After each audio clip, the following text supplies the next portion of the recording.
Welcome to all my dear students. Today we are starting with a new chapter, Refraction of Light. Before we get into the main topic, which is refraction of light, let us quickly discuss reflection of light.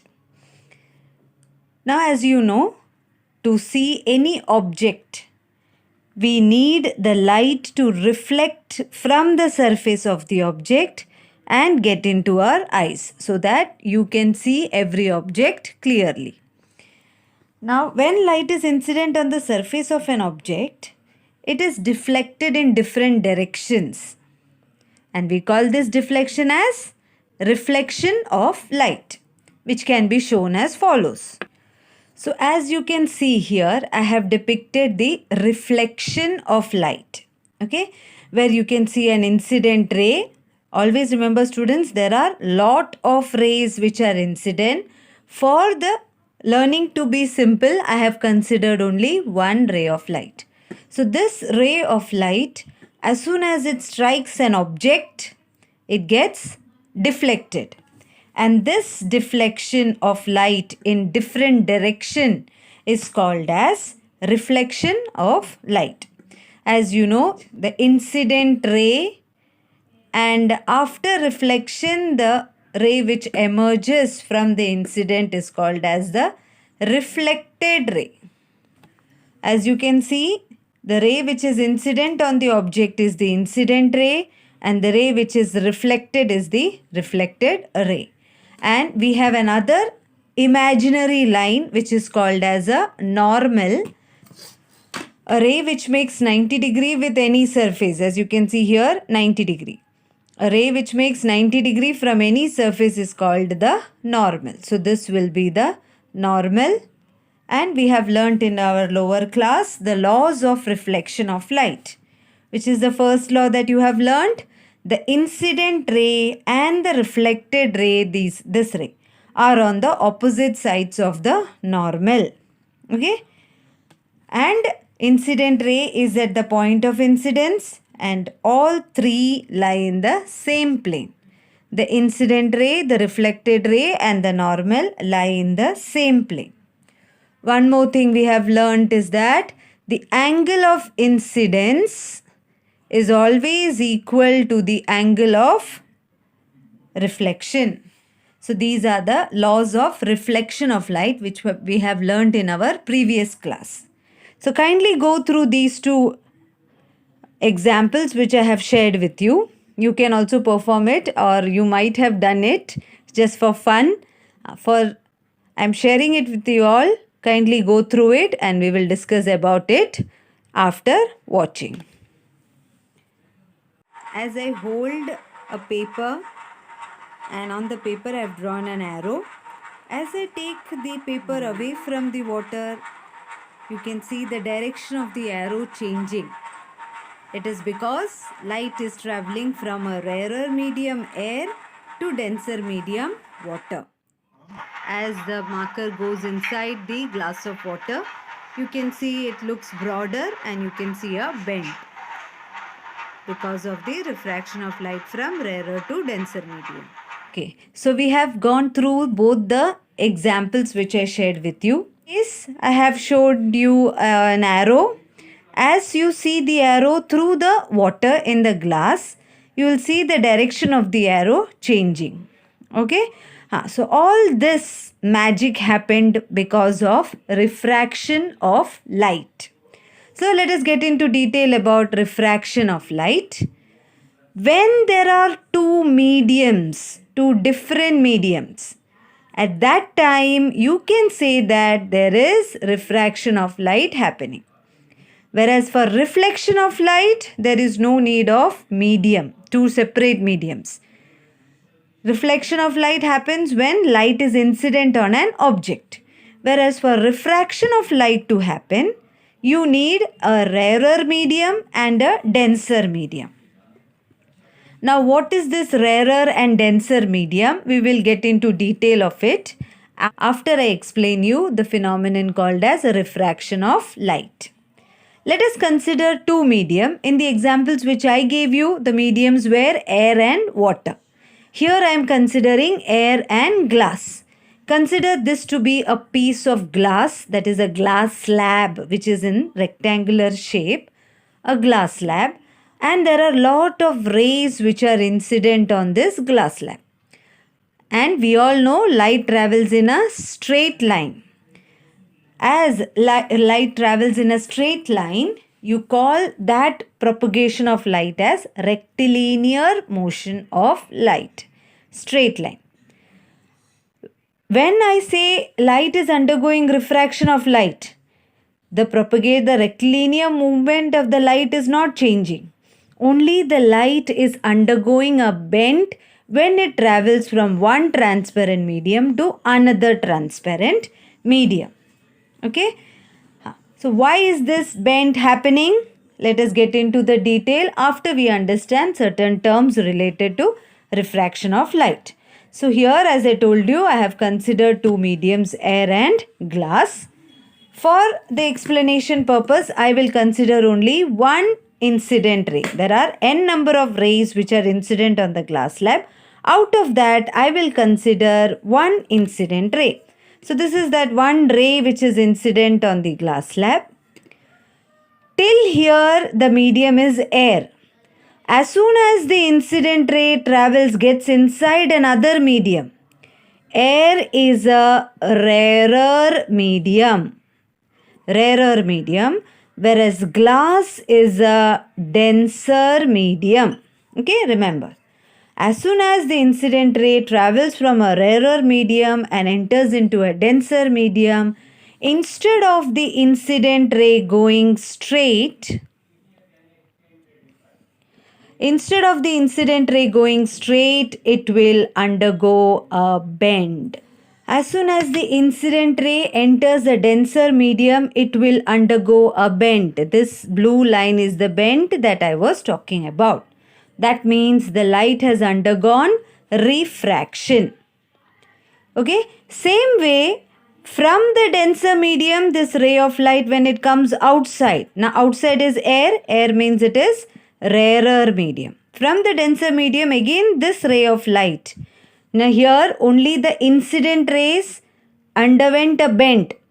Here also the direction of light is in straight line. Okay, rectilinear propagation, but this incident ray underwent a bend. Again, from the denser medium, when it comes outside, it is coming onto a rarer medium. Same process will happen, that is same phenomenon will take place. Here this what I am drawing is normal, again an imaginary line which is perpendicular to the surface of the glass. Imaginary line which is perpendicular to the surface of the glass. Okay. So this is the normal, you can see 90 degree. This was the incident ray here. For this incident ray, the refracted ray is blue line. Now from the denser medium to rarer medium, from denser it is coming outside to rarer medium. What will happen is, again instead of the lines traveling straight, it will undergo a bend. It will go in this way. Okay. So as you can see from the incident, this is the incident ray. Here it underwent refraction. There's a bend. Again from the denser medium, the medium changed. Whenever there is a change in medium, it will again undergo refraction. There is a bend. Okay. Instead of the line going straight, it underwent a bend. So this phenomenon is called as refraction of light. When will this happen? When will this refraction of light take place? When will this refraction of light take place? When there is a change in medium. When there is a change in medium. Now change in medium means from air it went to glass.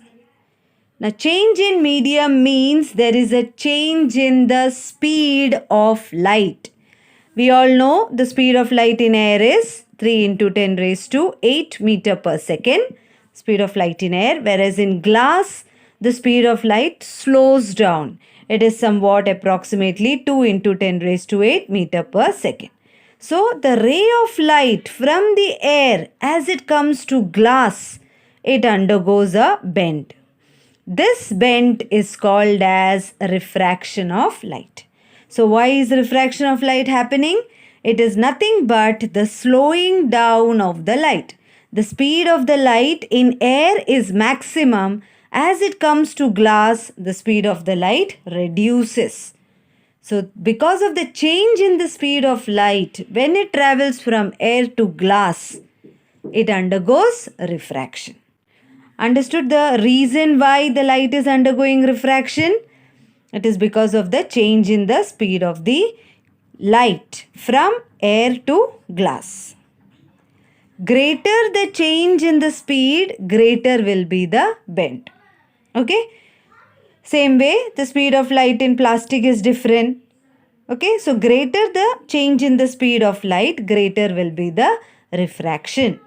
So with this knowledge, let us learn the definition of refraction of light. Light changes its direction when going from one transparent medium to the other transparent medium.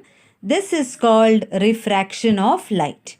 When light changes its direction from air to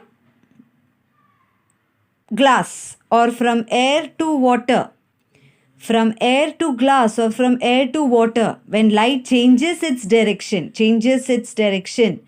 that is from one transparent medium to another transparent medium, this phenomenon is called as refraction of light. Okay, so I hope the definition is clear with you. Now, why does this refraction take place? It is because of the change in the speed of light. Now let us learn few more terms related to refraction of light. Now as you can see here, ray AB is the incident ray. Okay, this is the incident ray. The incident ray on striking a glass, surface of the glass, the light changes its path because it goes from rarer medium to denser medium, another medium. So it undergoes a bend, and this bent ray is called as the refracted ray, which we learnt in the previous diagram also. Now there are few laws of reflection, like you had laws of reflection. Now these are the laws of refraction. Now the angle the incident ray makes with the normal, this angle, is called as the angle of incidence. So the angle the refracted ray makes with the normal will be called as the angle of refraction. Okay? And as you can see, the incident ray and the refracted ray at the point of incidence are on the opposite sides of the normal. The incident ray and the refracted ray at the point of incidence. The point where incident ray is touching the surface of the glass slab is the point of incidence. So at this point, the incident ray and the refracted ray are on the opposite side of the normal. One is in this side, other is on the opposite side. Okay? And all three rays are in the same plane. All three rays means the incident ray, normal and the refracted ray. They all are in the same plane. This will be the first law of refraction. First law of refraction. That is, the incident ray and the refracted ray are on the opposite sides of the normal. Opposite sides of normal at the point of incidence. Opposite sides of normal at the point of incidence. And these three rays, incident ray, refracted ray and normal, are on the same plane. Next law goes this way.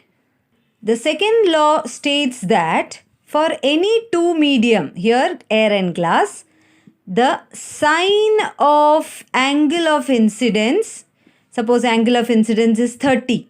So sine 30 degree upon the ratio of the sine of angle of incidence to the ratio of the sine of angle of refraction is a constant. Suppose sine I is 30 degree and refracted ray here. This ray looks smaller, no? So let us consider I to be 30 and let us consider the refracted ray to be 20 degree.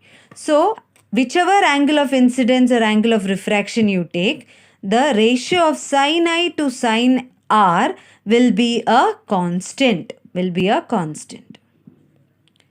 For a given pair of media, here it is air and glass, the ratio of sin I to sin R is a constant. And this constant is called as the refractive index. We call the sin I upon sin R as refractive index, or it is considered to be a constant. Okay, so as I told, the ratio of sin A upon sin R is a constant. Now I'll remove that constant. I'll introduce the constant as nu. Now this is called as the refractive index of the medium. The second law that we discussed is also called as Snell's law. Okay, so state the Snell's law for any given medium. The ratio of sine of angle of incidence to sine of angle of refraction is a constant, which is called as the refractive index N. Now few more things you can learn from this figure is that when the incident ray travels from rarer medium, air means it is rarer, to denser medium, the refracted ray is bending towards the normal. No? The refracted ray is towards the normal. But in the same case, when the incident ray, now here this will be the incident ray for glass to air. Outside what is there? Air. When the incident ray goes from denser medium to rarer medium, again it will undergo refraction. Refraction means a bend. Now, after the second time, when the ray of light goes from denser medium to rarer medium, the refracted ray will go away from the normal. From rarer to denser towards the normal, so close to the normal. From denser to rarer, it is away from the normal. If this is the normal, the angle is little more away from the normal. This thing also you have to remember. Okay. Now consider the third example. Here the incident ray is traveling and that incident ray is nothing but the normal. Means the angle the incident ray makes with the normal is nothing. There is no separate angle. So here you can say that the angle of incidence is 0. The angle of refraction is also 0. The angle of refraction is also 0. When a ray of light is incident normally, it will not undergo refraction. Okay, because the angle of refraction will also be 0 in this case. Okay, so these three diagrams you have to remember. From rarer to denser, the refracted ray will bend towards the normal. From denser to rarer, it will go away from the normal. So today we discussed about what is refraction of light, discussed a few examples, and learnt the refraction of light with air and glass as the medium, discussed various terms called angle of incidence, angle of refraction, learnt the laws of refraction, and the second law is called as the Snell's law. Okay, and when ray of light goes from rarer to denser, how it behaves, from denser to rarer, how it behaves. If the incident ray is 0, then the refracted ray will also be 0. So these are the things that we learnt in today's class. Hope you understood. We will take the chapter further in the coming days. Till then, write these laws, draw the diagram, and be happy. Thank you, students.